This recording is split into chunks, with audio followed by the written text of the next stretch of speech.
So I'd say take out your quiz if you don't already have it. Take out your review if you don't already have it out. Look at what objectives maybe you scored the lowest on or are still having difficulty with. Want to clarify, have questions about, just want to see, go over, anything like that.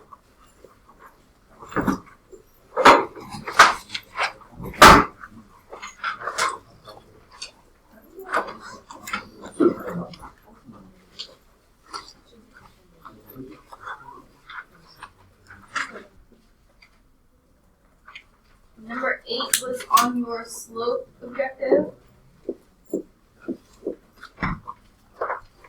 This problem is not in slope-intercept form, so you would have to solve it first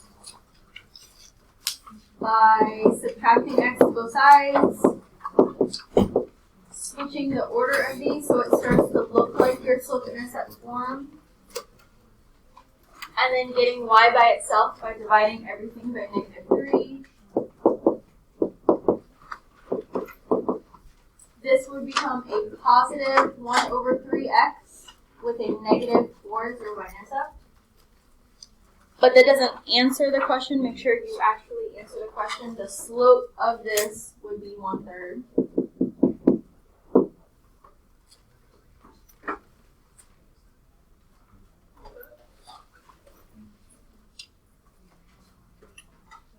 Other questions?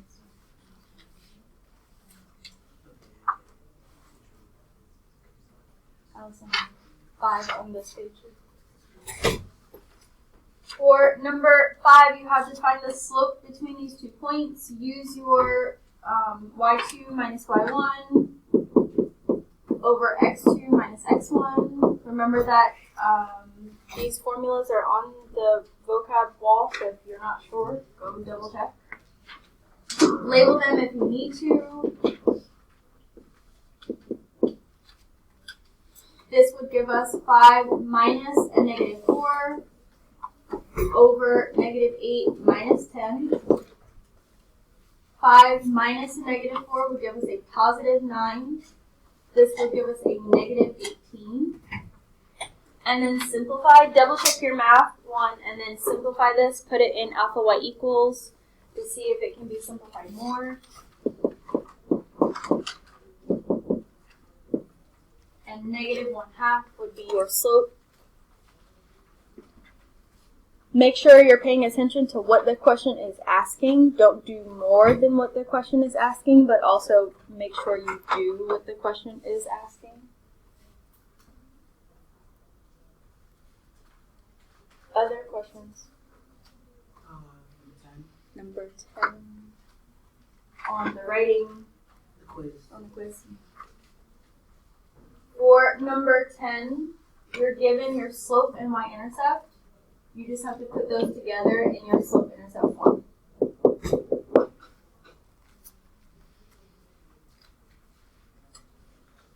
Number 11.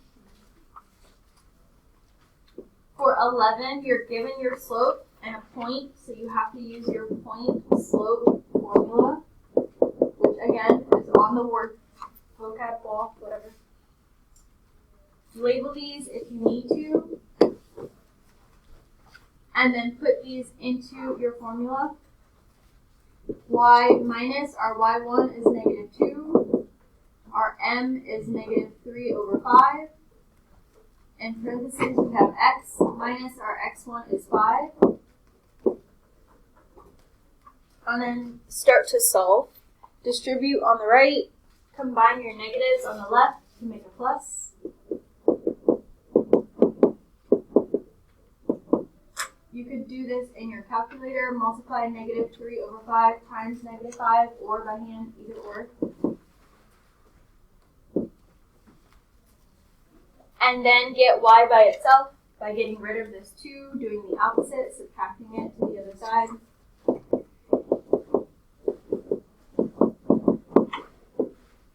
So that you get y equals -3 over x, 3 over 5x plus 1. Yes.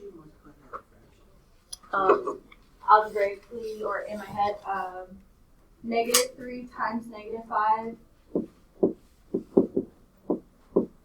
is -15.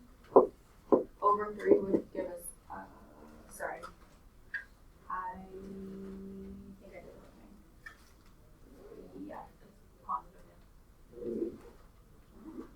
Negative 3 times negative 5 is still negative 15, but what I was looking at was different.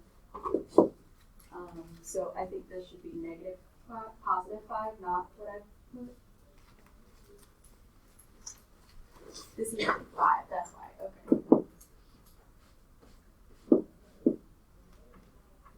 That's why I was confused.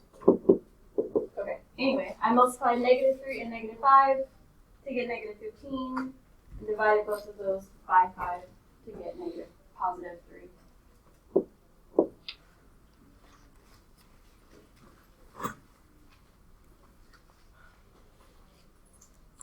But you can also do that in your calculator. Alpha y equals, put it in, times, whatever. You need to see that on the calculator.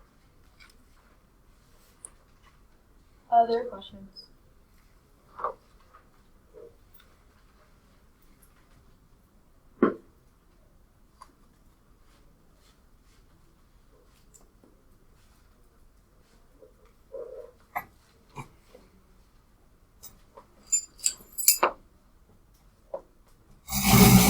For slope, make sure you're putting m equals. For your equations, make sure you have y and x, but that you're solving. For your graphs, make sure you plot each point correctly, that you plot as many points as possible, and that you draw arrows. And for your intercepts, make sure you're putting your final answers, except for the one that's writing, in ordered pairs.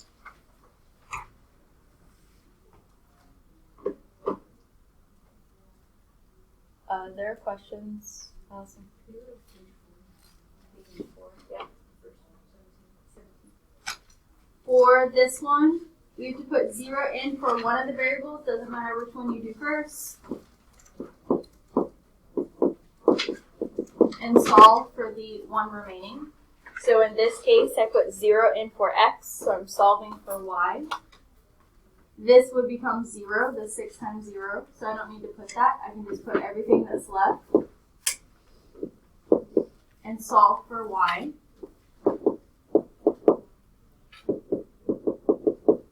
And then once you get your final answer, put that in ordered pairs.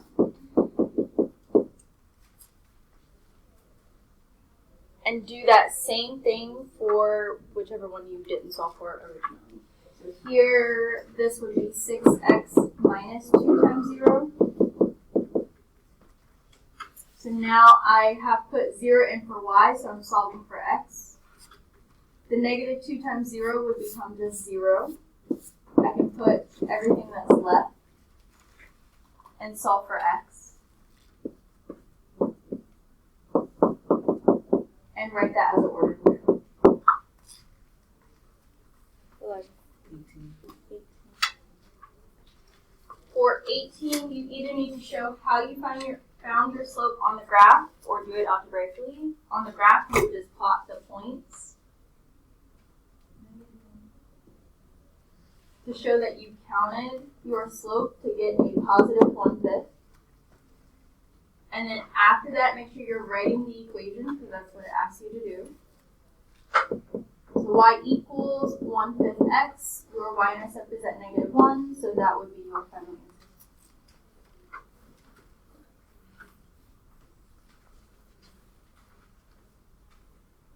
Other questions?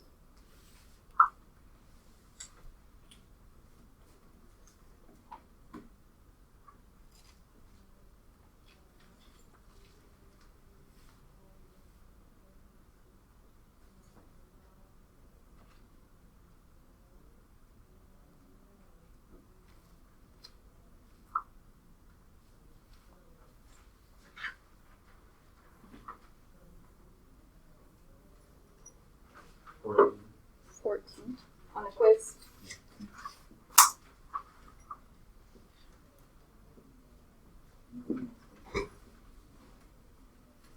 For all the graphing problems, start at your y-intercept. use your slope, use the rise of a run to help you determine directions. This is a negative, so only one of the directions needs to be negative. So I can go up 1 and to the left 4, or down 1 to the right 4. Fill up your graph with as many points as possible. Connect all your points with a line and draw arrows.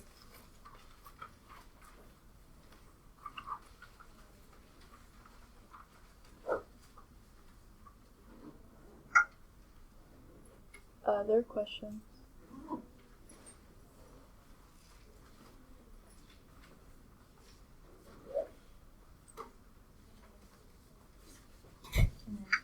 You'll just need to make up your test.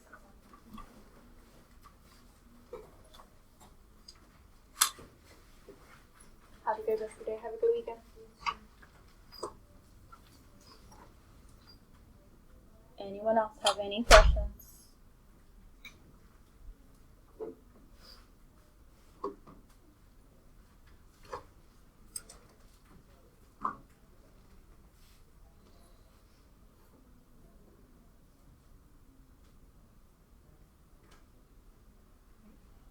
If not, use this remaining time before lunch to go through your review, go through your quiz, practice a little bit more. When we come back from lunch, you guys are going to start your test, so everyone's phone should be in a calculator pocket, and you grab a calculator.